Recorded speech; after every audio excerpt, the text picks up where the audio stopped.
call to order the June 17th meeting of the Liquor Control Commission. Please rise for the pledge.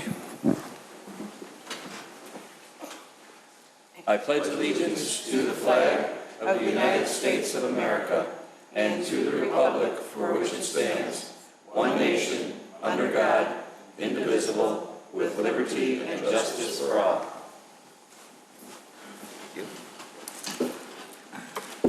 Simpson, roll call, please. Commissioner Kruger? Present. Commissioner Lang? I'm here. Commissioner Vogel? Here. Commissioner Rafato? Here. Commissioner Vito? Here. Commissioner Papantos informed the board she would not be here this evening, and Chairperson Horker. Thank you. Yes, here. You have before you the minutes of the special meeting of June 3rd, 2019. I need a motion for their approval. So move. Second. I'll give the motion to Ray and the second to Mary Kruger. Commissioner Kruger? Commissioner Kruger?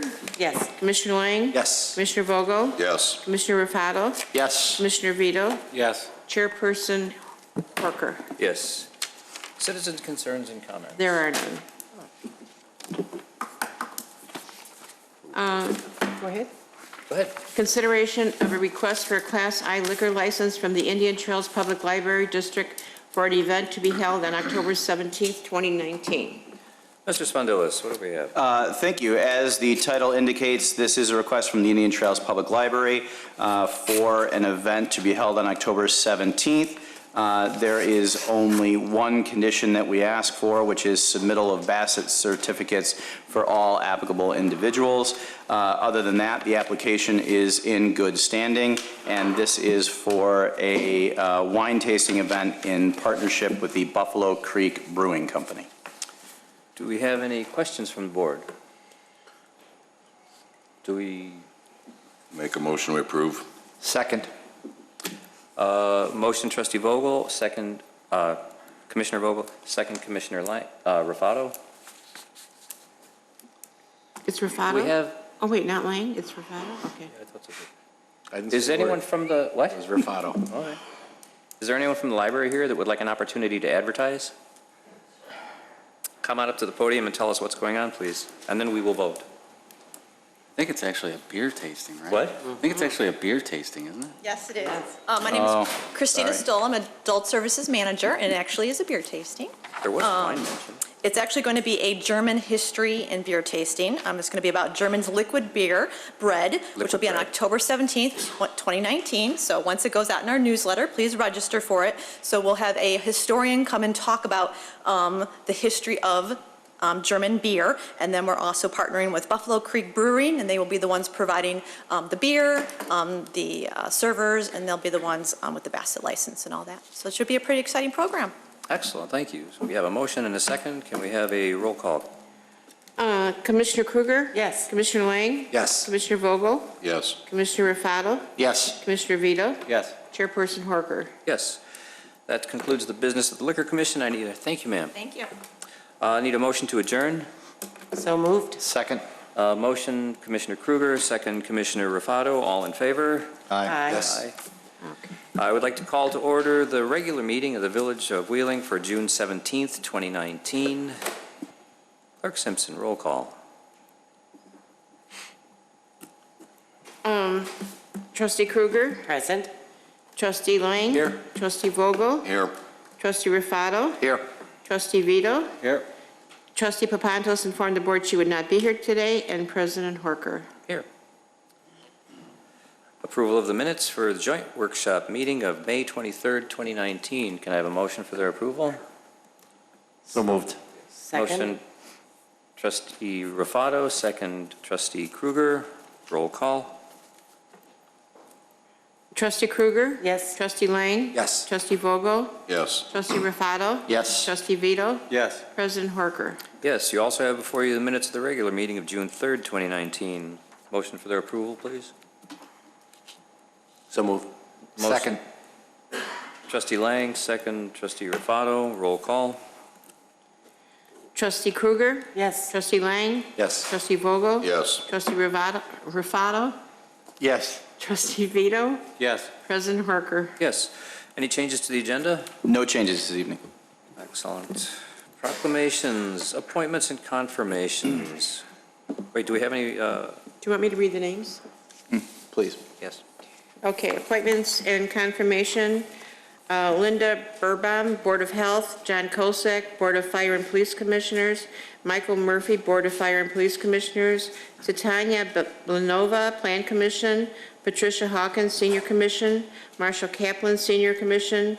Michael Cohen, Senior Commission. Marianne Marabella, Senior Commission. Pat Miller, Senior Commission. Jack Portnoy, Senior Commission. And Roberta Volridge, Senior Commission. Okay. I need a motion to reappoint, and we'll Oh. get that out of the way, and then everybody will Once- step up and. So moved. Motion, trustee Kruger, second. Second. Trustee Rufato. Roll Okay, call. now you're, who was it? Kruger and, Kruger and Rufato, sorry. no, that's okay.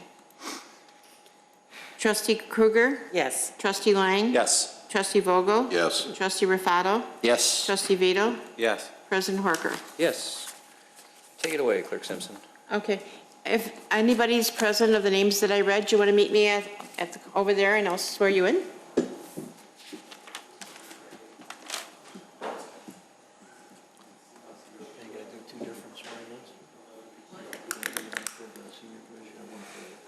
No, we're going to do all one time. You have them swear. You want me to break them down? Yes. Could we all come closer? I promise I won't bite you. Hard. Okay. I want you to raise your right hand and repeat after me, and then say the commission that you're with. I. And the commission you're with. In the counties of Cook and Lake. Do solemnly swear. That I will support the Constitution of the United States. And the state of Illinois. And that I will faithfully discharge the duties. Of the office. Of. According to the best of my ability. Congratulations.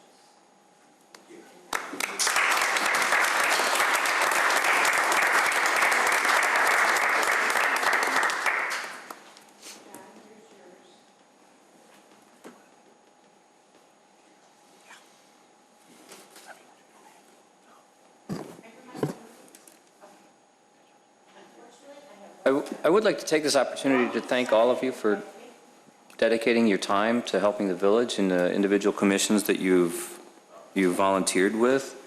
I know you all take your seats very seriously in representing the village and making sure that we do the best we can. We do have vacancies to fill. So if there's anyone out there who has an interest in helping form the future of our village, we have openings on the Planning Commission, Airport Commission. Anybody else? I think that's it for now. Yeah, we've made some adjustments to account for lack of people. And again, thank you guys for volunteering.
Thank you, Clerk Simpson.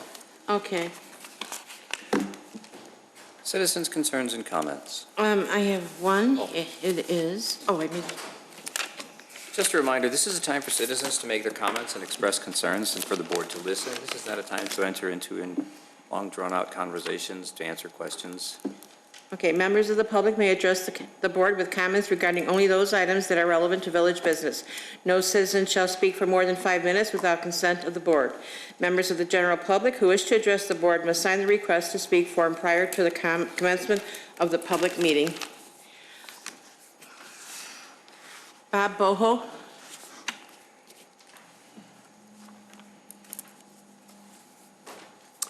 Good evening. For those of you who don't know me, my name is Bob Boho. I own and operate the BP station on the corner of Dundee and Wolf Road. Well, I've been in the village for a long time working at that station. I've come to the point where it's my understanding, I don't know if the village board has voted on not allowing me to sell liquor in my convenience store, or it is a law or it's something you're considering. I find that very unfair. Just because I sell gasoline, I'm not allowed to sell liquor. And I can't understand that. There's a convenience store across the street from me. I can't understand. You can go there and buy a 12-pack of beer, or why you can't come across the street to my place and buy a 12-pack of beer. This is no secret. I'm obviously looking at video gaming, so I'd be applying for a liquor 4 license. But it's my understanding that you're considering a rule, a law, or whatever to ban all liquor sales in gas stations. Now, I have obviously a car wash, a convenience store, and gasoline. I guess that I don't really see anything wrong with gasoline. I don't know, I didn't see a whole lot of electric cars out there in the parking lot, so we all got here. Either we walked or we got here in a gasoline-powered car. So I would hope that you would consider that. I've been in the village for a long time. Like I said, I'm having a problem dealing with that. I have the room, the space, the parking, everything available to do it. I just would ask you to allow me to buy or to sell liquor at my convenience store. Thank you. Thank you, sir. That was it? That was it. Thank you, Mr. Boho. Consent agenda. Clerk Simpson. Consent agenda. All items listed on the consent agenda are considered to be routine by the village board and will be enacted by one motion. There will be no separate discussion of these items unless a board member or citizen so requests, in which event the item will be removed from the general order of business and considered after all of the other agenda items. 11A, resolution approving a publicly bid contract with Trine Construction Corporation for the Wolf Road Sanitary Sewer Installation Project in the amount of $405,000. No, $405,000 and $170, right? I said that wrong. And $170,000. That's it.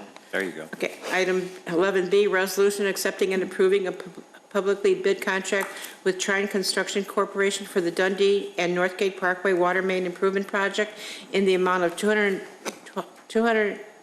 why can't I say this tonight? $212,725,000. No, I'm saying it wrong. May I? $212,725.70. There you go. Sorry about that. Item 11C, resolution authorizing an amendment to the contract for electrical and mechanical inspection services with B&F Construction Code Services Incorporated to increase the contract amount to $140,000 to reflect the inclusion of plumbing inspections and plan review fees. 11D, ordinance amending Title II, Chapter 2.51, Board of Health, and Chapter 2.91, Senior Citizens Commission of the Wheeling Municipal Code to adjust the composition of the Board of Health and Senior Citizens Commission. Any concerns or comments? Left, right? So moved. Motion, trustee Kruger, second. Second. Trustee Lang, roll call, please. Trustee Krueger? Yes. Trustee Lang? Yes. Trustee Vogel? Yes. Trustee Rafato? Yes. Trustee Vito? Yes. President Horker? Yes.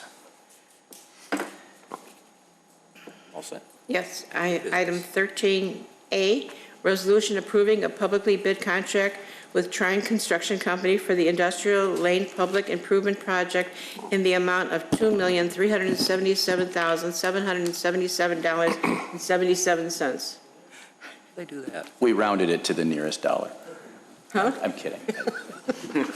Read B with that, and then Mark Read B Janik with is going it? to explain all of it to us. Okay. Yes, please. 13B, resolution accepting a proposal from Ciorba Group Incorporated to provide construction engineering inspections for the Industrial Lane Public Improvement Program in an amount not to exceed $104,223.85. There we go. There, I got it finally, okay. Mr. Janik, what do we have going on here? Thank you. What we have going on is a project that's been talked about for numerous years in the village. This area, Industrial Lane, was annexed numerous years ago in the village. Since that time, the only improvements that we've done on the property is clean the ditches alongside the road, and we have resurfaced the roadway, I believe, just one time, done patching on it and that sort of thing. This project would bring the street to, generally speaking, to village standards. This is a very tough area to do construction. There is some floodplain in this area. There is localized flooding at times. The purpose of this project is to widen the roadway, widen the asphalt part of the roadway, add curbing, not normal curbing, but curbing that is what's called ribbon curbing. It's flat concrete curb, doesn't have a 6-inch or 3-inch rise on it. Fill in the ditches, replace that with storm sewer on both sides of the street, install water main, and install a sanitary sewer in the street itself. Also, on one side of the street, we're going to have a 5-foot sidewalk that's attached to the curb, and that's it. The driveways on each property are going to be clarified. In other words, right now, some of these properties, the entire frontage of their property is basically one large driveway. If you see the drawing I have for you, the plan, there's going to be grass. There'll be turf areas and then regular driveways, just like you would in a normal commercial or industrial area. The idea here is to bring this street to a normal appearance of a normal village commercial street. This is the last one that, well, not the last one, but the only one that hasn't been like this for numerous years. As I mentioned, there was a planning discussion relative to this entire area, including Sumac. You might remember this happened about 3 or 4 years ago. The result of that was that this road should be improved. There are considerations relative to utilities and existing properties or future properties, future development on this street. The idea is that there won't be a requirement for property owners to hook up to our utilities right away, but village code does require that once village utilities are available to a property, that they be given a reasonable amount of time to hook up to the utilities. That's what we would be doing in this particular case. We figured at least a year, give people time to update their properties, make plans for the future, and then hook up to our utilities. The second item that was read is a inspection services contract with Ciorba Group, which is an engineering firm. We've used them before, both for design, construction, and for inspection. This project is just a little bit too large for us. We have a lot of stuff going on, and there's a lot going on with this project. We would like to hire an outside firm to do the inspection. This was budgeted for. The industrial lane project is above what we thought was going to cost, approximately $600,000 more, but we did add certain items to this after the engineer's estimate that was created that made the project more expensive. Any questions? Thank you, Mr. Janik. Trustee Lang and then Trustee Vogel. Mark, you filled me in on, excuse me, on a lot of the details over the weekend on this project, and it sounds like really will improve that area. And if you've driven down Industrial Lane, I know you have, but if you've driven down Industrial Lane, it's really in bad shape right now. And folks are driving, or folks at work out there are parking everywhere. And I know you're going to grass in the outside strips of the road. What's going to keep folks from parking on that? Are we going to have some sort of fencing or? No, we're going to have signage. We've done this a few times when we've done parkway improvements to some of our roadways. We'll install a substantial amount of signage, I mean, in terms of reflectors and signage, so that people can't park in front of the property. Now, and we're going to put a lot up. We did this Jackson Drive. When we did Jackson Drive, we inserted a substantial number of reflectors along the roadway. And that wasn't really because we thought residents were going to park on the grass, but we just wanted to make sure they understood that that's where the edge of the roadway was, because it was a new improvement, and we wanted to make sure people didn't deviate, because there were some areas of Jackson previously that weren't grassed. In this particular case, we're going to probably put double the number of reflectors, but just in the grass areas, just to make sure people don't deviate and park there. Now, if they do, and for some reason they park in front of the property, we're going to give them a ticket, and we'll get community development to provide them with tickets for disturbing our parkway, just like any other parkway in the city. That's what we're going to do. Well, and you probably have more concern from the property to the grass area than from the road to the grass area, because there's no, in some parcels, there's no fencing, there's no nothing. It's just a great big wide open, as you know.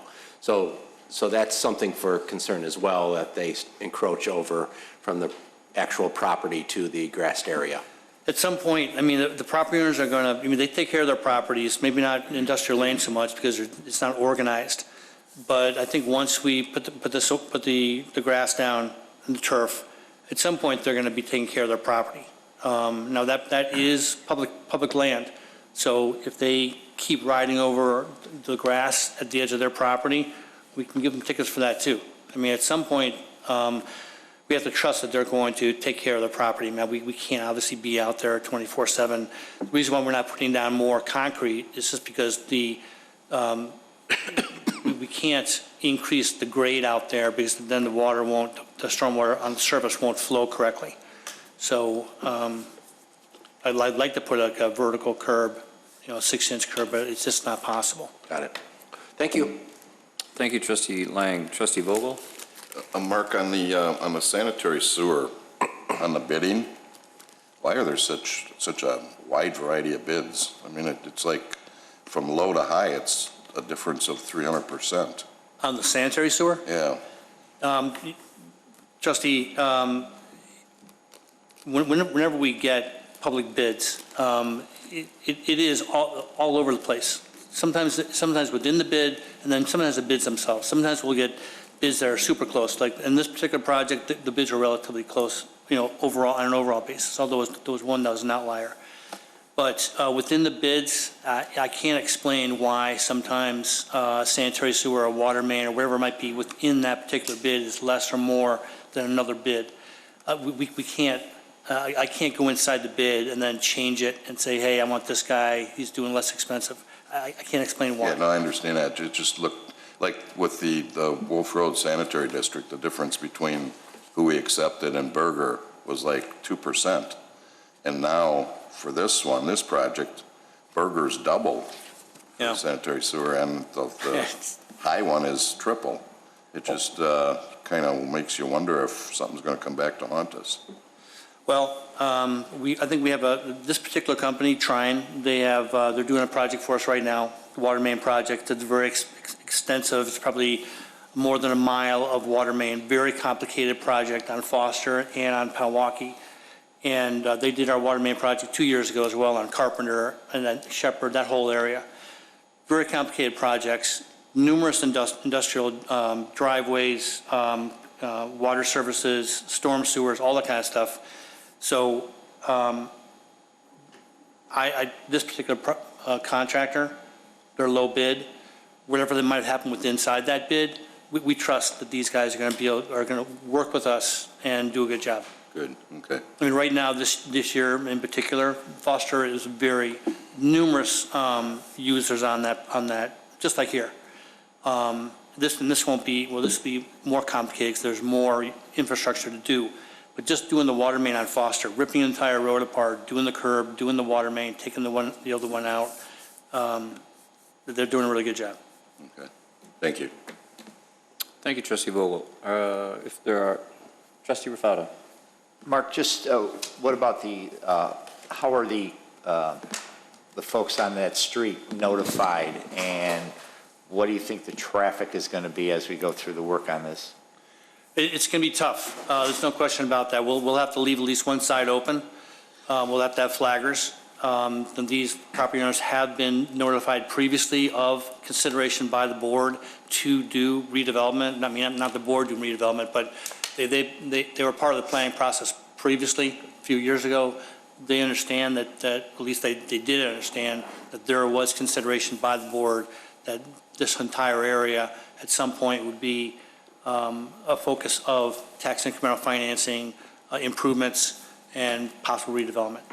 I think for the most part, generally speaking, where this roadway is right now and the way it's going to be, absolutely, it's a benefit to anybody who owns property on that street. I mean, right now, there is no sanitary sewer. There is no storm sewer. I mean, there's ditches, but, this is a vast improvement over what's there. To me, as anybody who owns property, this is a big benefit to them, and it's going to make their property more valuable. Now, they might not right away think it's perfect, because there is going to be some pain relative to this construction. There's no question about that. But we'll try to make it, we'll try to work with them as much as we can. I think that the fact you guys I don't think you hear that much from a lot of our construction projects, commercial or residential. I think it says a lot for the people that, work for the village and how they work with some of these property owners. Thank you, Mr. Janik. Mr. Spondelis? I just wanted to add to that. Sorry. No, go ahead. I just wanted to add to that. So the businesses on Industrial Lane have been, as Director Janik said, part of the master plan process from 10 years ago. We've been in fairly constant communication with them since that time. But specifically to answer your question, letters are going out tomorrow. They will be delivered. We will remain in contact with them. And honestly, part of this presentation was meant to advertise the project, so that there's a reference for them to come back to on the video, so that the public is aware. Of course, it's a large number, so we would put it on new business, but that's part of this, showing this slide so that everyone's aware of what's happening. But specifically, letters begin going out tomorrow. Great. Thanks. Thank you. Thank you, trustee Rufado. Trustee Kruger? Thank you, Mr. President. Director Janik, you mentioned that this area doesn't have any sanitary sewer currently? It doesn't have a sanitary sewer pipe. I mean, no, there is none. No property on this road. Those septic fields? They're septic fields, yes. But And those will be abandoned. I'm just curious, what's the prognosis for yes, when they hook up, they have to be abandoned, and as well as any well, unless the well is being used for irrigation. And thanks for bringing up Jackson Drive. Those reflectors did work because it was a way to protect the village's installation of fresh sod, and it did work for a bulk of the street. So I imagine it will work here too. There was a couple down your end that got knocked over by some of the people that wait for the children over there. Exactly, and they've torn off part of the sod on that corner too. So, but it's mine now to fix. So, thank you. Trustee Vito? Director Janik, do you think the storm sewer construction will help alleviate any flooding issues over there, or do you think it'll have any effect? I absolutely think so. A lot of times those ditches will get partially clogged with grass, garbage, that sort of thing. There is a low area near the road, near Milwaukee Avenue. That's the worst spot. But most of the time when we install storm sewer, the most important part of the water is having a clean, clear flow for the water to leave. So I think that just like any other area in the village that has localized flooding issues, I think that's going to improve. It's not going to be perfect every single time, but I think for the most part, I think you'll probably see a 50% improvement relative to localized flooding. Thanks. Thank you, trustee Vito. Well, that was everybody. I need a motion for approval. I would like to do one at a time.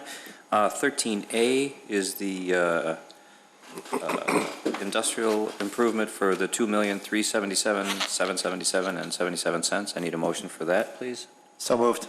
Motion trustee Rufato, second. Second? Trustee Kruger, roll call. Trustee Kruger? Yes. Trustee Lang? Yes. Trustee Vogel? Yes. Trustee Rufato? Yes. Trustee Vito? Yes.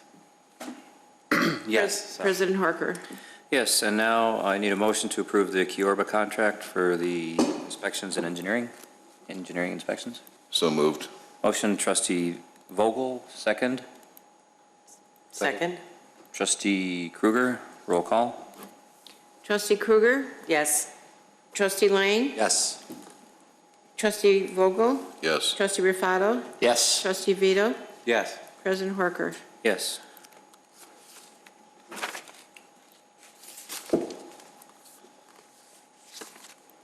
Item C, ordinance amending Chapter 4.32 of the Village of Wheeling's Municipal Code, alcoholic liquor dealers to prohibit the sale of alcohol liquor by gasoline retailers. Mr. Spondilis, I actually had trouble with this when I first read it. I thought, I don't talk about these too much, but I'm going to talk first this time. Please. It did actually bother me too, the idea, just the concept of, a gas station selling liquor. But but the fact of the matter is, I don't know why it should. When the more I thought about it, the concept is no different than a convenience store selling liquor. So that's all I'm going to say, and Well, Mr. I Spondilis. don't get an opinion, but I agree. Okay. So, as the title indicates, this is a addition to the existing language that exists in section 4.32. The background is that the Village of Wheeling already prohibits the sale of packaged liquor at fueling stations, at gas stations. This amendment simply clarifies the new concept of gaming and what is required for gaming, which is a pour license. So through conversations with the board, this comes before you written to continue to prohibit and going one step further by adding language that is intended to clarify that pour licenses are included in the existing prohibition for gas stations. Does that make sense? So we currently do not allow packaged liquor, but the existing code as written in 2010 did not anticipate a pour license. And the reason this is coming up is because there is a request for a fueling station to become or have an aspect of it be a gaming cafe. So therefore, we are now adding to the existing language to prohibit pour licenses to what is currently a prohibition on packaged liquor sales. So if there are any questions, I'd be happy to answer. Do we have any questions? Trustee Vito. Yeah, I'm just wondering how it was intended to work if we didn't do this. I mean, has the village been approached by gas stations that wanted to have on-site consumption of alcohol with the video gaming, or were the owners under the misconception that they could just have package with video gaming, or how was it going So to work? the state, and I suppose the attorney can correct me where I'm wrong, the state law requires a pour license in order to receive a gaming license. Therefore, should a fueling station want to create a gaming cafe as part of their business, they would need a pour license. No, I get that. I understand what we're doing here. Yeah. I'm just Well, wondering. but that's the state code. No, I get that. I'm wondering, have any of the gas stations, like Yes. Boho here, come up and said and explain their concept, how they were going to comply with the state law? Hey, in the middle of my BP, next to the Takis and the Twinkies, I'm going to have a tapper there, so we can now have a video gaming thing. I just don't understand how in a gas station floor plan this would work. Where are you going to have it? Because I'm all for it.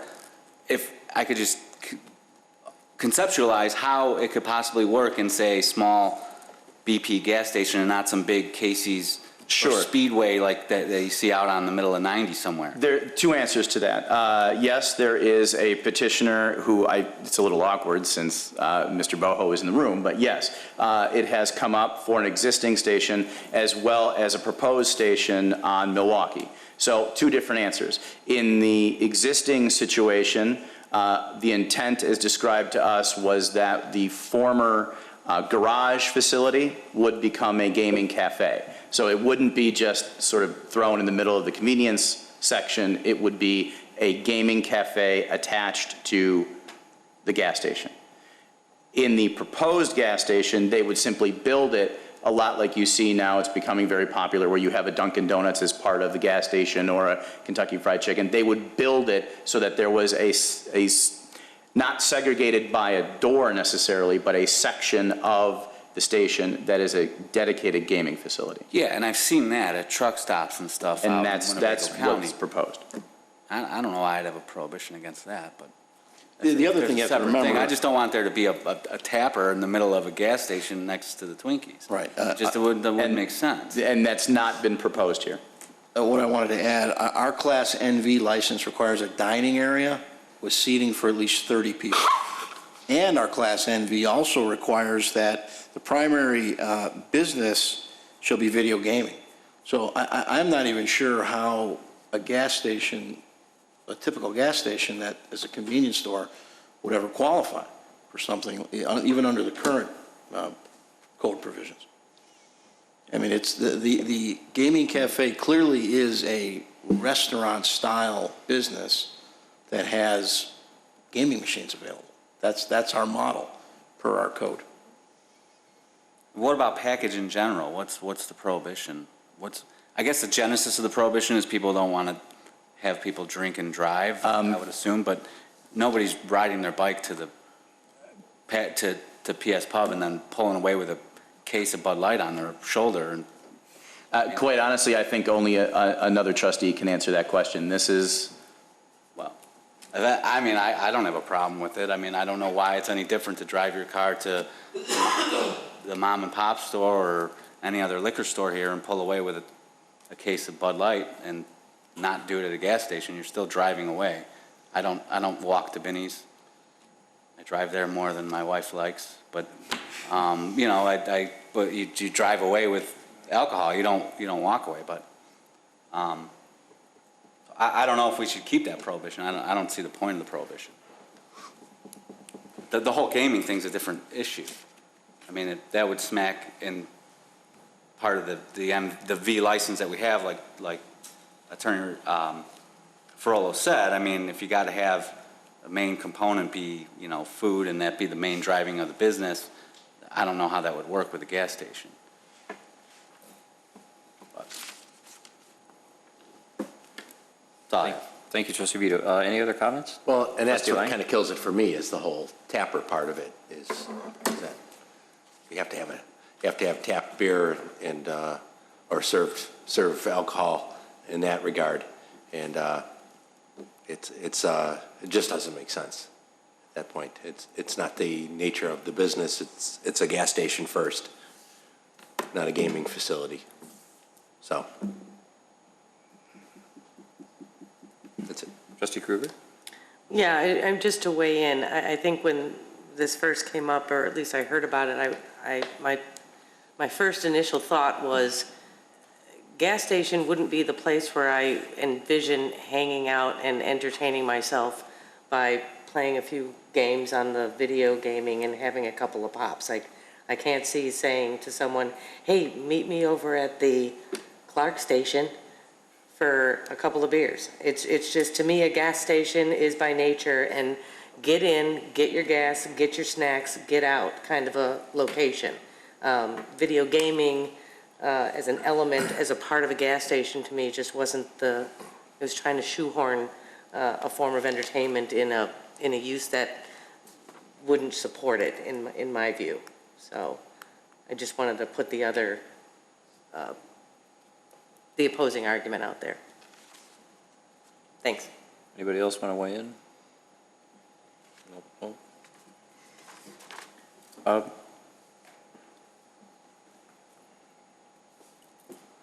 That being said, we need a motion for the consideration of this ordinance.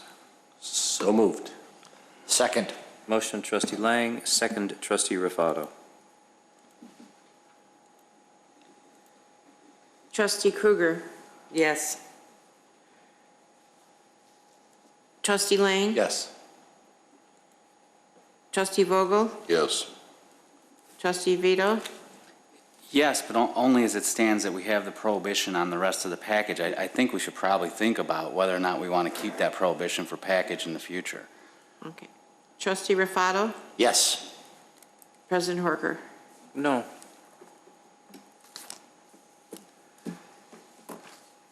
Okay. Thank all of you for the discussion.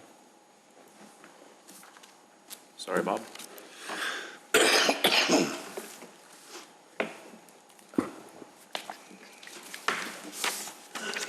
Item D, discussion regarding Wheeling Safe Communities. Mr. Jennings, Safe Communities. Sounds great. What do we got? Thank you, President Horker. This is a topic that has been discussed a few times in the past. This particular iteration of the discussion was requested by Managers Fondilis to see if we could revisit the topic and work jointly between community development and the police department to determine, with our rental program being what it is there an opportunity to take another look at implementing a mandatory safe communities program. And so, as was requested, community development and the police department have been working together for a few months now to take a look at this, and tonight is the first step for us to reintroduce the program and request the consensus to continue on with steps that may be required for implementation. We'll get into that later in the presentation. So to kick it off, this is the general overview of this presentation. As I said, we are taking another look at a program that has been discussed in the past, so some of this may sound very familiar to you. We have not, to my knowledge, gotten quite to the level of detail. We have had this publicly discussed, but this particular iteration is a little bit different. We'll get into how that is in just a minute. The program itself is an initiative of the police department. It is a crime prevention program that follows a national model that was developed in 1992 and has been implemented in numerous communities around the country. It has actually been established here in the village of Wheeling since 2000 as a voluntary program. Officer Laverde will get into some of that. But as it is, we don't have the type of participation that would be necessary to really have this be a fully effective crime prevention tool, despite the positive review of the rental communities that are participating on a voluntary basis. So at this time, our proposal is to make this a mandatory program. It would involve a joint effort of the two departments, police and community development, that's really centered around two components. It is the rental licensing program and an educational component run by the police department. The two would work together, as we will explain, to ensure that landlords are fully informed about the program, and there is a mandatory requirement related to a lease addendum, which we will get into. This is a already robust rental licensing program. It has grown exponentially since it was started in the 90s. We are up to almost 6,000 dwelling units at this point. Out of those 6,000 units, the distribution is, as you can see here, we have over 1,500 properties.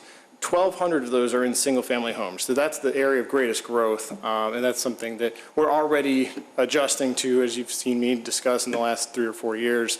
We've changed the rental program to adjust to the large number of single-family rentals. They tend to be more time-consuming. You have single-unit owners who rent out a unit, and it takes some time to work on the licensing with them. We expect the same if we do ultimately implement this program. is a mandatory program.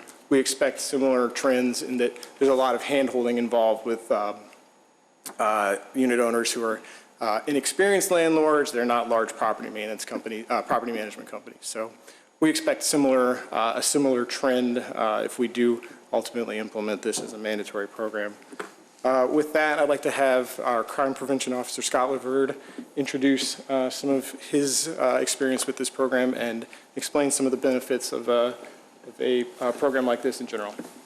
Good evening, and thank you for the opportunity to talk to you about Wheeling Safe Communities. So the program is based on crime-free multi-housing, which some of you are already familiar with, but it's a tool to address chronic nuisance due to criminal activity by tenants of rental property that are committing crimes. The goal is to decrease the impact of crime, increase the quality of life for the residents that live in Wheeling and those particular communities, and to encourage good tenants to stay longer and have a reason to stay longer. The requirement of the program is that all landlords, property managers, owners attend the seminar, which would be put on by the police department. It's a free seminar. All the property owners, the rental license holders would be required to use the crime-free lease addendum, the Wheeling Safe Communities lease addendum, as part of their lease. And then for those owners that are not in compliance, they could be fined, and there would be penalties, and of course the worst of which would be the withholding or revocation of a rental license. Some examples of communities that have implemented this. So Palatine is a big one. The officer in charge of the program in Palatine has been doing it for many years. She is the president of the Illinois Association. And this slide is from Palatine. This is a community called Gates of Deer Grove. And over the course of 10 years, from 2005 to 2015, they showed a huge decrease in police calls for service to that community. Foxborough Apartments in Wheeling on Wolf Road. They voluntarily became part of the program in 2004. I had a conversation with the property manager who was there when the program was implemented. And her words to me were that before the program was implemented, and again, they did it on a voluntary basis, Foxborough was crime-ridden.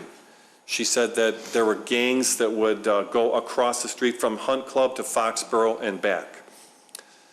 After implementation, they saw a significant decrease in crime as well as calls for service. Some of the positives that the manager there expressed to me were that the program gave her a vision to follow as a new property manager in that particular community. She enjoyed the fact that the program enabled her and Foxborough to have a positive relationship with the police department that has continued through to this day, and that she's very happy that she's able to use the program as a marketing tool to attract new tenants and keep existing tenants, because they know Foxborough is a safe place to live. Prospect Heights, we have a new deputy chief, Al Steffen, who I had a conversation with about how the program worked in and is working in Prospect Heights.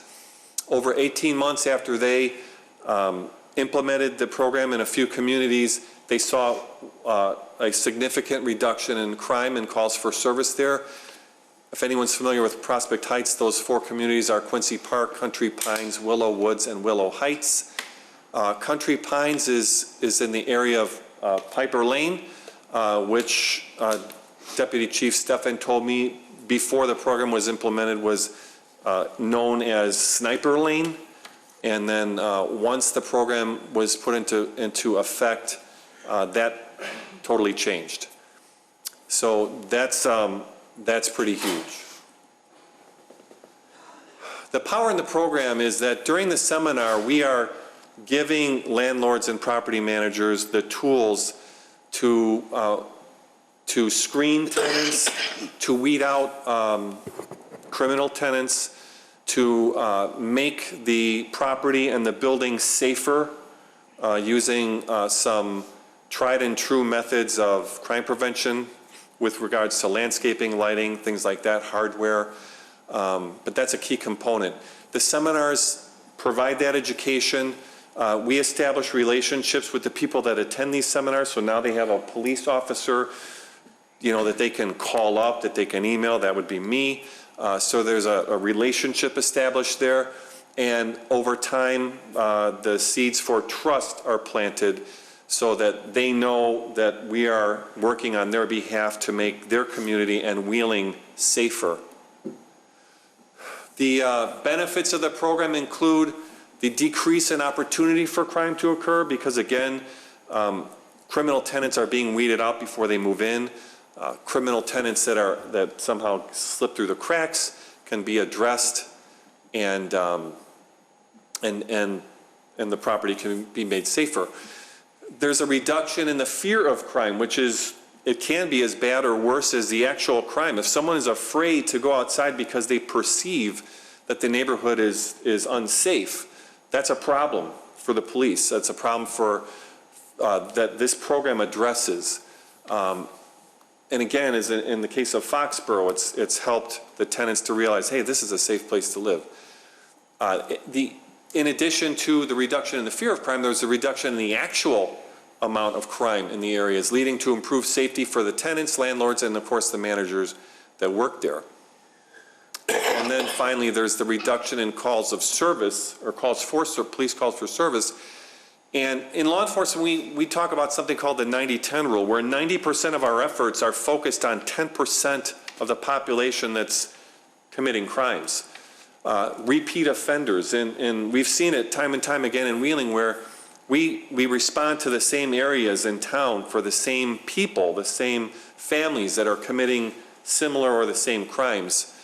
And then over time, when we have either they've moved because of pressure put on them by the police, or finally the landlords have had enough and they've evicted them, we have found that they will just move to another part of Wheeling.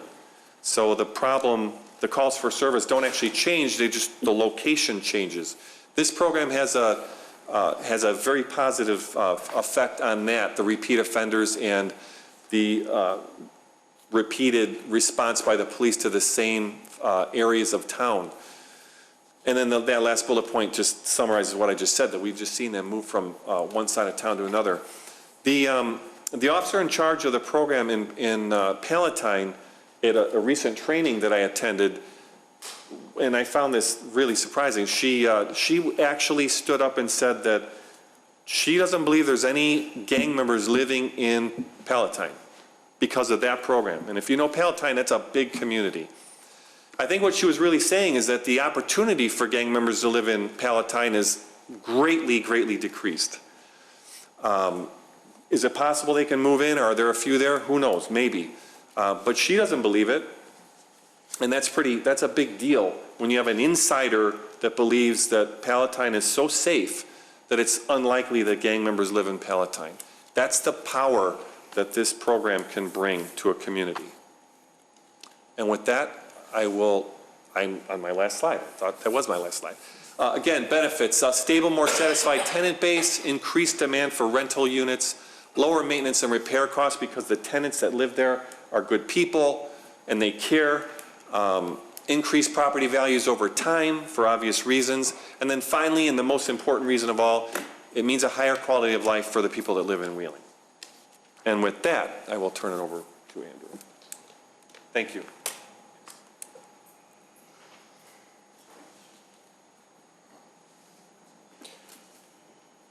So, thank you, Officer Laverde, for the overview.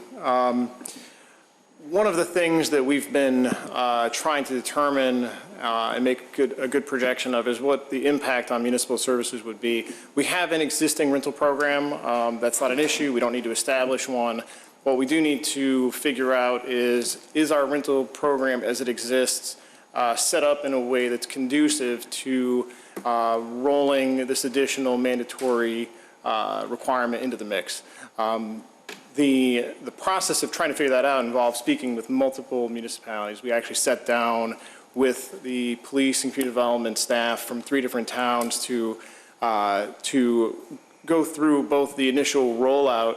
What does the rollout mean? How should this be done? Do you start on day 1 with 100% of the people must be compliant, or do you phase it in over time as people's license renewals come up? So just generally speaking, how do you plan for a seminar that has to be given 1,200 times? Just the logistics of rolling out something like this. Do you rent out a large stadium for it, for example, so Scott can speak to a large crowd? So we have to figure out how to actually do this as it relates to the structure of our organization. It does rely on regular inspection of the properties. That is a common theme from all the discussions with each municipality. As you know, over the last few years, we have been reducing the frequency of inspections in the rental program to adjust to the large volume of properties that have entered the program. We will most likely have to look at those adjustments that were made. They are in the code. If this were to move forward, we would have to look at the frequency and determine if it is adequate to support this program. So far, based on our discussions with the other towns, we don't believe that we have enough of as the memo has detailed, we don't believe that the 700 inspections per year that we can perform with our existing staff is going to be adequate to support the program. So an additional property maintenance inspector would be needed in community development in order to support the police department's initiative and provide an adequate number of inspections. On the other side, the police department has looked at their existing staff, and they believe that with proper planning, the seminars can be handled by their existing staff, and the clerical support that's necessary on the police department side can also be handled with existing staff. We would, of course, if this were to be implemented, reevaluate that after a few years. It takes several years for it to get up to capacity, where every landlord has the lease addendum on every lease, and everyone's been to the seminar, and everyone has a current rental license. We're projecting a 2 to 3 year rollout for it. And at the end of that point, we would have to evaluate the demand on clerical support. The demand on the seminar should be down at that point, but the day-to-day support of working with landlords on their lease addendums and whatnot would be up. There'd be more day-to-day phone calls, et cetera, with the landlords and tenants. The next steps for us, as I said at the very beginning, this is a longer process. We're here tonight because we are anticipating that if the consensus of the board is in fact to move ahead, we would probably be looking at a 2020 implementation. This is not something that we could get off the ground overnight. So step 1 is to request the conceptual approval of the program by the village board trustees. If we have that conceptual approval, we would continue on to the additional steps. The first step of that would be to start preparing the legislation. In your packets, we've provided sample legislation from several towns. We would need to make some determinations regarding definitions, the ones that were discussed in Officer Laverd's presentation there. The idea of a public nuisance, what qualifies as a public nuisance. Towns vary on the number of incidents that would be considered a violation. So we would have to work through some of that and come up with the best recommendation that we can for legislation regarding that aspect of the program. We do have a significant mobile home community in the village. Some towns that we spoke with do not. So it's something that we would have to figure out how to best implement this program in a mobile home community. We have coordination with other sections of the code. We have an existing license fee schedule, licensing requirements that would need to be updated. The impact on all those other sections of the code has not been fully fleshed out. So it would be the public nuisance section, the licensing section, the rental program itself. And you have in your packet examples of how different towns have navigated that, and we would be, of course, not reinventing the wheel, but we would take a look at how we're structured and try to work that into each section of the code. As I had mentioned, we would also be preparing a recommendation to increase the staffing of community development. That has an implication for the 2020 budget. That would mean a third property maintenance inspector would be part of the 2020 budget request for community development. We would not be pursuing that if there was no consensus to pursue the program. The rollout strategy would be one of our other next steps. We have to figure out from the police department side and the community development side how best to work this into our existing structure. We have the questions of timing. How fast do we want everybody to be in compliance? We have existing landlords who've been licensed very recently who are not going to be due up for a license renewal for 3 years. So how do we handle the rollout as different properties are licensed at different times? There is a opportunity for us to set baseline. As Officer Laverde mentioned, there are some measurable statistics in Palatine. We could do something similar here to measure the effectiveness of the program. That means coming up with baseline statistics, both on the property maintenance side and on the police call for service side. Compliance deadline, I just mentioned this cycle of renewals and how to handle the addendums. Even once somebody is in compliance, their different leases might be up at different times. We have to figure out how best to handle things like that with our license structure. Training. The police department will require training for the instructors who are going to present at these seminars in order to be associated with the program and be able to use the materials that are provided. Anyone who's going to be speaking and training, the landlords would first need to be trained. We currently have a database that is not set up for sharing with the police department.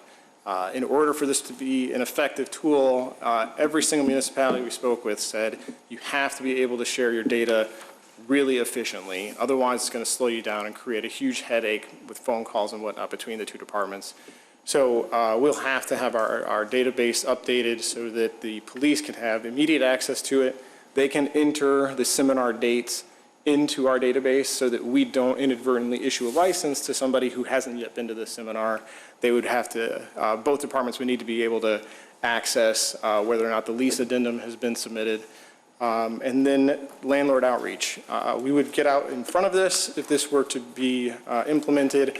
Everybody who's getting a license now, who's not going to be up for renewal for a while, we would inform them of this upcoming requirement and let them know that does give us the potential to reduce the seminar burden. One of the things that we spoke with some of the other communities about is the idea of reciprocity. If they're following the same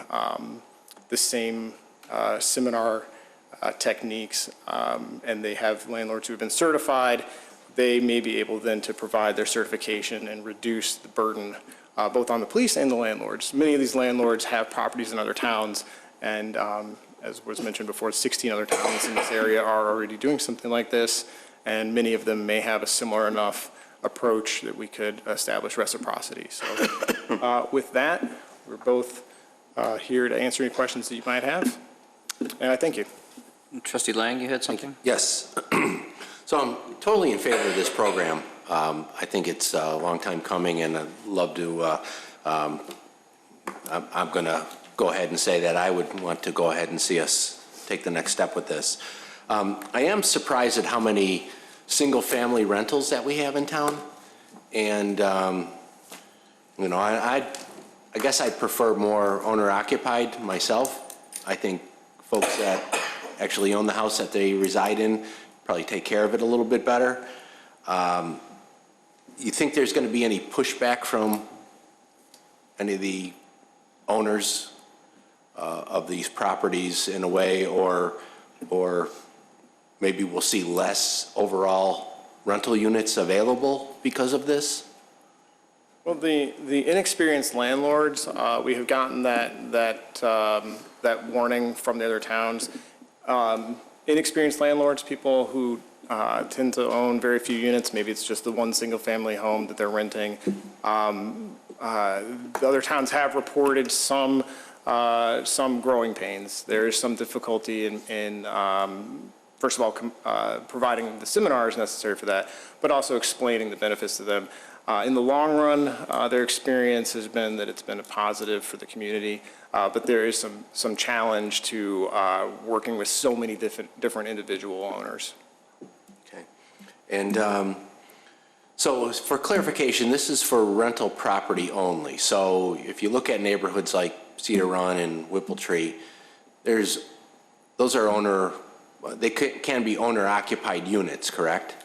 They can be both. The Whippletree is a different example where we do need to do some additional work to figure out how a mobile home community could be worked into this. So we're not quite there on that. But in townhome, condos, et cetera, where you might have a mix of owner-occupied units and rental-occupied units, all of those who are obtaining a rental license would be subject to this regulation. So once it's mandatory, it would be mandatory in the single-family rentals and the townhome rentals, the condo, 6 flats. Again, we're trying to figure out how the mobile home units would work into this, but every other rental license would be subject to it. Okay, would it encompass entire Cedar Run, for instance, or entire Whippletree, for instance? Would this program do that? So in the case of individually owned units, the owners of the units are going to be responsible for complying with the program. So in the case of a townhome, for example, if you rent that townhome, you will be required to go through the training. You will be required to demonstrate that you're using the lease addendum. Okay. If I could add in, speaking specifically to Cedar Run, so if it's a quad home, 4 homes, 3 are property owned by and resided in by the owner, they're not subject to this. But if one of the units is rented out, that one would be. The other 3 would be treated, they're not rental. Okay. And I get it. So it's strictly rental in this particular case. That's why I wanted to clarify it. It doesn't encompass the entire complex. That's correct. Okay. Is there something in the future that we can put in place that does encompass an entire complex, even though it's owner-occupied in as well, to reduce crime, if you would, to a place like, I'm picking on Cedar Run because that's the example I gave. Yeah, there's George Orwell. There's some belief that an HOA, that they have to change their bylaws. And this is information I have to get clarified through the state, through the officer in charge of the Palatine program, who's the state president. But my understanding is with some HOAs or with an HOA that they have to mandate that anyone that rents within that HOA has to be part of the program.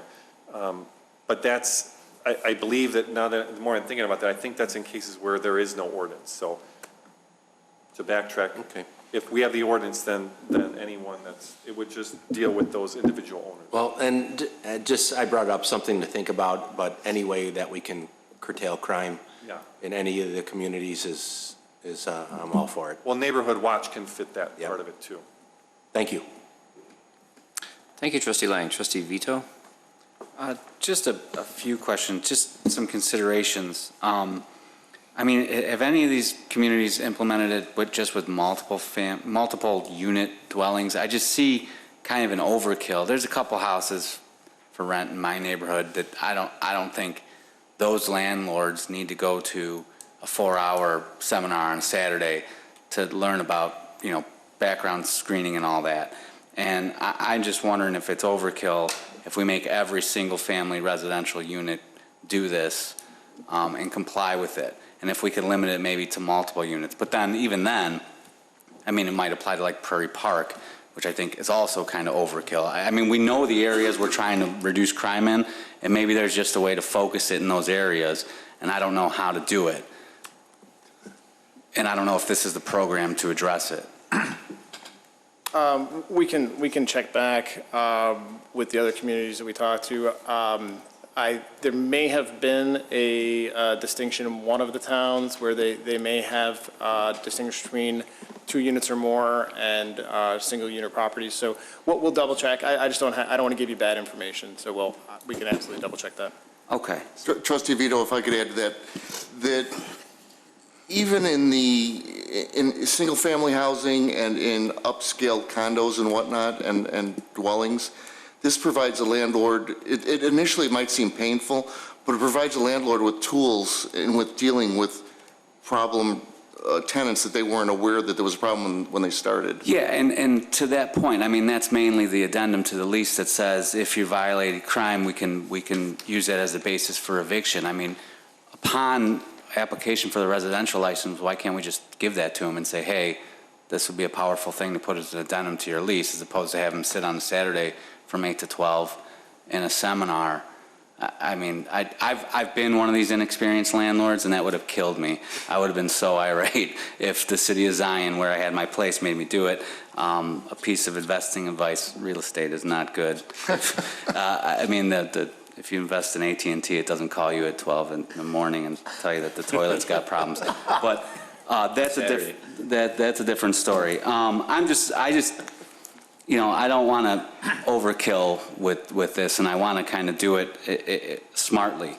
The other issue I had was in terms of additional staffing. I mean, what are you talking about in terms of community development staffing? It is a property maintenance inspector. We have 2 right now who are dedicated to property maintenance. This would be a 3rd property maintenance inspector. In the past years, we've had a single property maintenance inspector manage the entire rental program. Right now, that's, I would say, 2/3 of one inspector and 1/3 of another inspector. But it is just to carry out 700 inspections a year. It's one person's full-time job as it is. So any consideration of adequately staffing this, based on everything that we're hearing from the other towns, is we're going to have to be able to have greater support than what we're able to do in terms of 700 inspections per year. So that's one full-time position. One full-time property maintenance inspector. All right. And with respect to your other question, that is part of the rollout advice. You probably saw in your packet the letter that Mount Prospect had provided after the program was initiated. They did have some pushback from the landlords regarding the seminar, and I think that taking the lessons from towns that have done this already, there's no reason why we couldn't try to do a better job of educating the landlords up front, giving them advance notice. This is going to happen. Just so that we can try to decrease that as much as possible. Right, because the property managers don't care. I mean, the people of Foxborough, I mean, that's their full-time job. So, okay, great. I'm already at work. I got to go sit in a 4-hour seminar. Okay, I hope they have donuts. But to the guy who's, doing this as a side gig, to take that time out of whatever his or her regular job is and then do this, it seems burdensome for me. But, I mean, I'm all ears to hear it. I mean, I don't want to look like I'm pro-crime, but I mean, I just hope it's done kind of gingerly. If I could just add one thing, having taught the seminar multiple times to single-family homeowners as well that are renting out their homes, there is a lot of good information that we give in the seminar that, a mom and pop type of a rental operation may not be aware of. So it's a positive in that respect. Yeah, and I don't doubt that at all. I know no one's going to want to do it. Thank you, Trustee Vito. Trustee Vogel? Is the training a one-time, or is there? It's every 3 years. Every 3 years? Okay. And then, we always talk about absentee landlords. Have some of these other communities that you've talked about problems with not even being able to find the landlords because you just send the check off to a P.O. box for your rent every month and we have had the discussion of out-of-town landlords.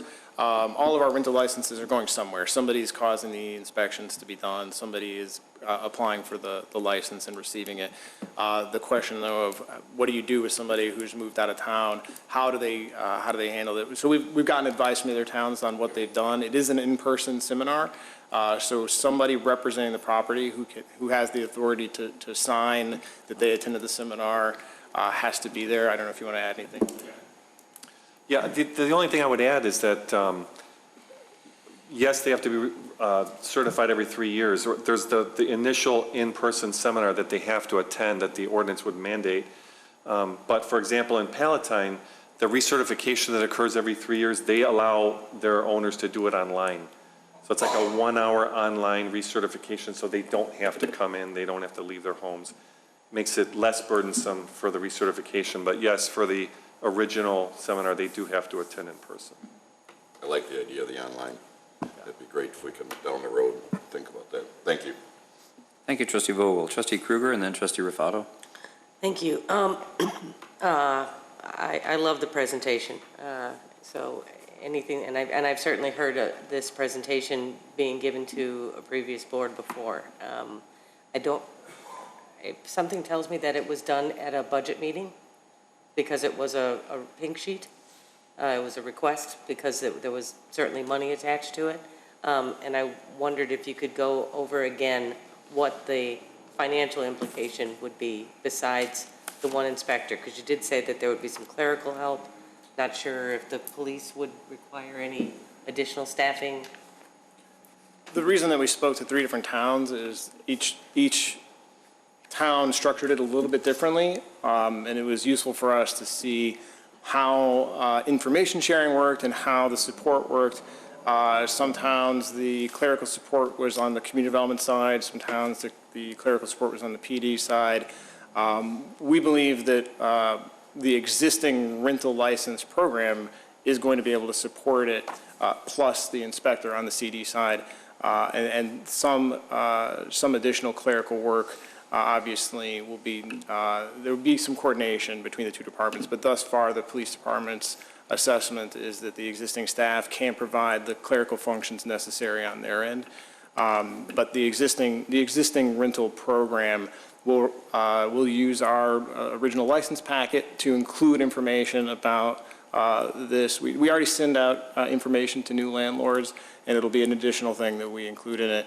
And then the database would need to be modified. So yes, there would be some work associated with it, but thus far the consensus on the police side is that the existing staff would be able to handle the clerical work that's demanded of them. This program has been active voluntarily, right? In Wheeling? In Wheeling? Yes. Since 2000? Since 2000. So what prevents a property owner or landlord from opting in? What? Right now? Yeah. Nothing. Because they don't know about it, or because they just don't want to participate, or they don't want to play with the additional lease addendum? What stops them from wanting to be a safer? Well, I think in some cases it might be an issue of marketing. Maybe they don't know about it. You know, we do everything we can to get the word out. Right. But as you all know, we can get articles into the newspaper and people still don't know what's going on sometimes. Sure. And then there might be a faction of the community that feels like, hey, I don't need this. You know, I'm doing fine on my own. I'm a handshake deal kind of guy, or whatever. So it's open to anybody that wants to be part of it. But it's one thing we didn't get into is that there's 3 phases to the program, which is in the materials that you all should have gotten. The ordinance would only mandate the first phase, which is the attendance of the seminar and the use of the addendum. There's 2 more phases that involve some investment on the part of the landlord or the community. Like in the case of Foxborough, they updated all the hardware in their hundreds of units.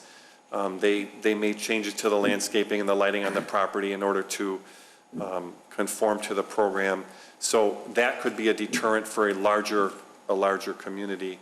But we would not be mandating that. We would not require them to invest anything other than their time in attending the seminar and the use of the addendum. Would we, if we got to pass phase 1, would we want to keep moving forward with implementing the next phases? To my knowledge, there are no communities in the U.S. that require anything beyond phase 1. Okay. And that provides that much crime Yeah. reduction. Well, yes. I think it's well worth it then. It's huge. Yeah. Yeah. I think that's all I had for now. Thanks. Thank you, Trustee Krueger. Trustee Rufato? So to the single-family homes, that's, just doing some quick calculations, that's 20% of the rentals. So I'm in favor of keeping them in there. And if we can get an online program that would make it easier to allay the fears of Trustee Vito not getting back into the rental business, you know, that I think that would be beneficial. And then why target? I would say just do every rental unit we have out there that does this. You answered my question about the three phases, but you said that in here that last year you inspected 12% of the total units. So does that mean when we go out and inspect it, we inspect a unit, or do we inspect a six flat, or do we inspect Wheeling Town Center, the one? Are we inspecting the whole, every unit that's there to review the addendums? So that's like 4 different questions. Yeah, I know. So, you know how I am, Andrew. I'll try to do what I can. So the 700 figure is the total number of units. That may represent more units because the code provides a breakdown. When you have more than 50 units, for example, we do, I believe, 7. So as the units get repetitive, we inspect fewer and fewer units. But the 700 figure is the total number of units inspected in the year. So is the expectation if we add to staff, we will be able to inspect every unit every year? I don't think that, well, first of all, I doubt that, no. Okay. That's quite a lot of, right. You know, Just we can't go wanted from to make 700 to 5,000 in a year just by adding one person. So the short answer is no. I don't know the exact frequency that we're going to end up at right now because of the number of single families that we have and the amount of time that's needed per unit on each of the single families. I don't really have a perfect answer yet on exactly what that's going to translate into for Wheeling, but the idea of it would be that we may need to increase the total number of inspections. Well, we will need to increase the total number of inspections that we do per year above 700 in order for this to be an effective crime prevention tool. So then lastly, is the hammer the addendum? Is that what really is the hammer, or is there more behind the addendum in reducing crime? Because it seems that, I mean, I'm all in favor of this program, but what's underneath the sheets that provides that hammer that reduces that?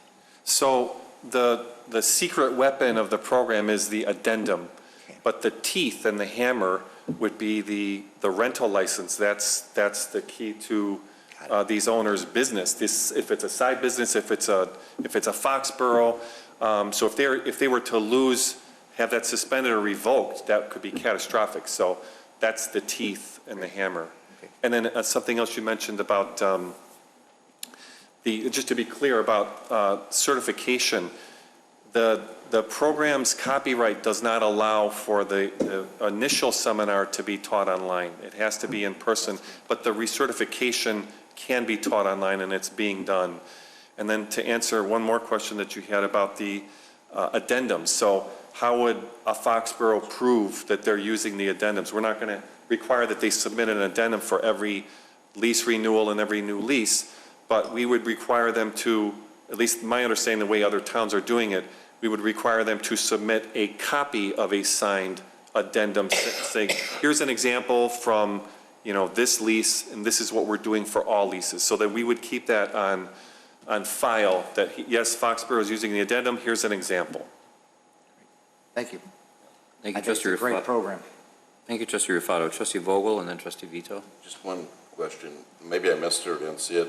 Are we talking about any fees associated with this? Any fees associated with this above and beyond what we now pay for the rental license? So we last updated our rental license fee a couple years ago. We had let it go for probably 20 years before we updated it, I think 2016, 2017. When we're looking at the changes to legislation that we're going to have to review to make a recommendation on actual legislation, that's one piece of legislation that we're going to look at. Most of the towns didn't charge anything additional. For the seminar, for example, it's already a burden, and we understand that. So the rental license fee, we will be looking at it to see how we compare, and if any additional changes beyond what we did in 2016 would be needed for this. But we're not quite there yet, but that will be part of what we would bring back. Okay, thank you. Thank you, Trustee Vogel. Trustee Vito? Yeah, to the point of the revocation of the license, has there been any thought as to what would have to be, what violations would have to incur before that revocation took place? So in the samples that you have from the other towns, each one's a little bit different. Right, that's why I'm wondering what we're thinking. We're going to take a look at what each one of them did in terms of the frequency, the quantity of violations. But across the board, they all said that the actual eviction is few and far between, once every decade, in towns that have similar numbers, 6,000, 7,000 rental units. So it's a pretty rare event. So the revocation results in a revocation and an eviction? No, the idea of of actually carrying it forward to any sort of escalated enforcement is very rare. Right. Yeah, because I worry about that too, because, I mean, any landlord, their intent, unless they have some type of psychotic problem, isn't to have a problem tenant. I mean, when you rent out a unit, I mean, you assume that the landlord wants to have a long-standing tenant that's not going to give them grief, that's not going to have community development at their door. So, I mean, part of me is just kind of backs off this a little bit because I know that the intention's not there for the landlord, and then to punish them when I know they didn't have the intent to break the law just kind of rubs me wrong a little bit. But I understand where you guys are going, and I'd like to see, they move forward with, something with more details. Those would not be the landlords that would be the target of a program like this. It's the landlords that people refer to as slumlords. The ones that are getting their rent every month and are reported by other surrounding landlords or tenants that, that guy doesn't care because he gets his check every month and he doesn't care what goes on in the unit or how they are terrorizing us. So those are the landlords that this program would target, or that part of the program would target. Sure. Any other questions? Just for the record, I do own a house that I rent out here in Wheeling. I bought it just before the market collapsed. I will probably own it for a long time. I wasn't really familiar with the program, to be honest with you. It does sound worthwhile. I don't know if I will be able to vote on the thing when it comes up. Because it's a program of general applicability, I think you could. It's like an overall zoning change to the whole community. Okay. I do think it's a good idea. I like what I've seen. I do worry about becoming overly Orwellian 1984 relative to all homes, but I do see where some type of not a police presence, but some type of monitoring of other problem areas could be beneficial to the community as well. That's clearly not this program. That's maybe just some increased surveillance equipment or something. I like the program. I like what I've seen here, but if we're done with the question and answer portion, if you guys are ready, I mean, I think we can tell what the consensus is, but we do have to do this formally. And so the question is the board in favor of implementing the Wheeling Safe Communities program and moving forward to the next steps? Clerk Simpson, why don't you? Trustee Krueger? Absolutely. Trustee Lang? Yes.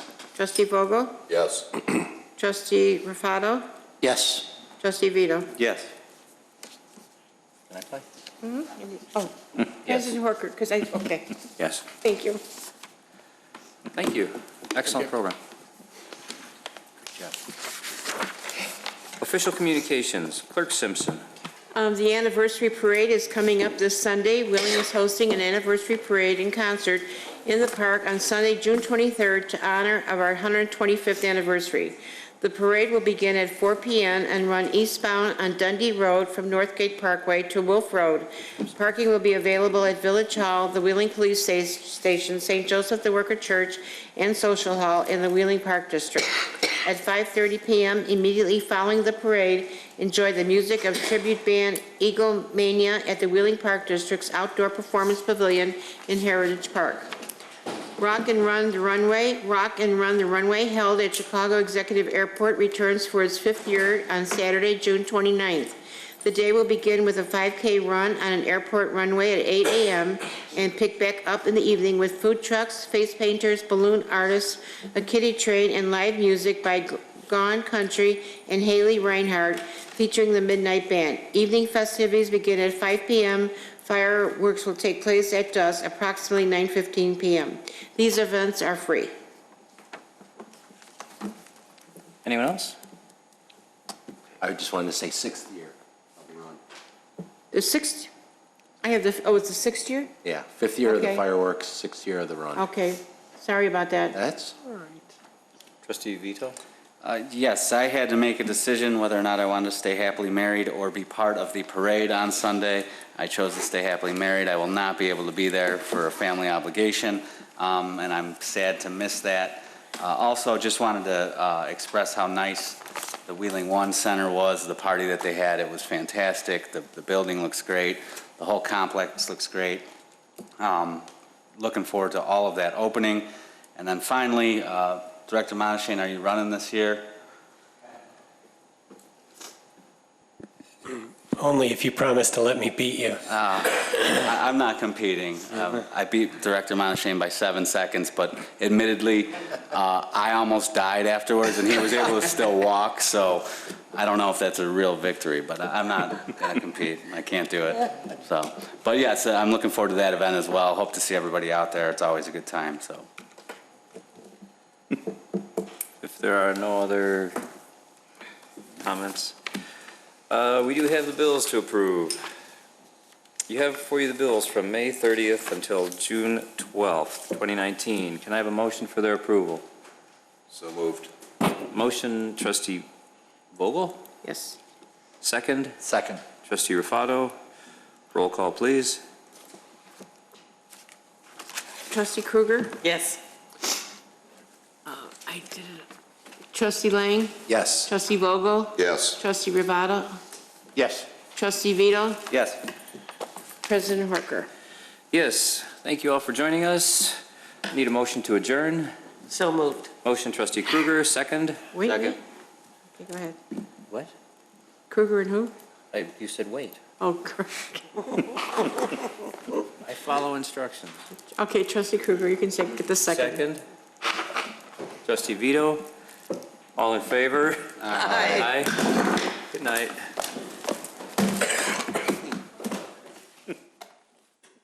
Okay, 8:03.